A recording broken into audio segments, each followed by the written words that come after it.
I do a public relations presentation about crisis communication and preparation to try to get people thinking ahead about the crisis situation, envisioning what the potential crisis situations could be, and then preparing yourself accordingly to be as ready as possible for that crisis. Now, there's all the preparation that you can do, and you should engage in as much preparation as you can do. Think about things beforehand to give you the best opportunity to be prepared as possible when the crisis situation occurs.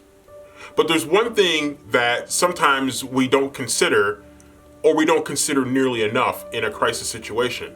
And that takes me back to the Mike Tyson quote, "Everybody has a plan until they get punched in the mouth."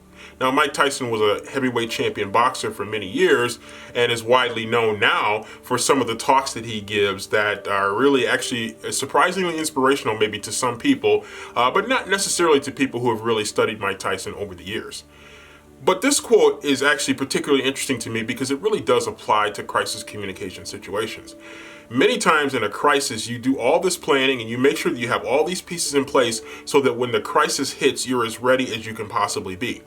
But the problem is that when you get into the crisis situation, i.e., when you get the punch in the mouth, you have to fall back, number one, on your fundamentals. And so those are the basics that you're going to use, but they are just the foundational pieces.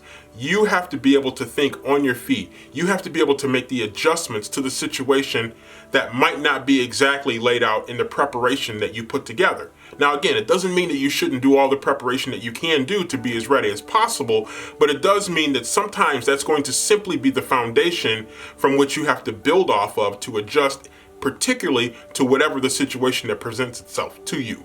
Now, getting punched in the mouth is sometimes going to stagger you back and put you on your heels. But if you have studied your craft, if you have studied the best practices of others, and you're thinking on your feet very clearly, then you're going to be as prepared as you possibly can be to build off of the preparation that you did and to make the necessary adjustments on the fly to make sure that you don't become one of those worst case scenarios, that you don't become one of those cases that people point to when they do case studies and say, that's how not to handle a situation. So think on your feet.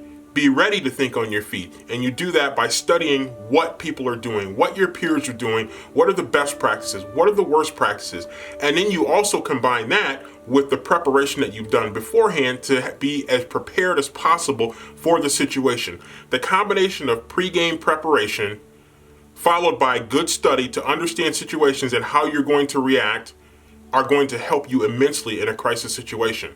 But more than anything, calm is going to help you in a crisis situation. While others around you may be panicking, you have to be the calm one that's going to be the steadying force to help you navigate properly through the crisis situation so you don't come out on the wrong end of the crisis, but you come out instead having executed things in an appropriate way to make sure that your brand is protected, your business is protected, and you've not made the fatal mistakes that could destroy everything that you've worked for.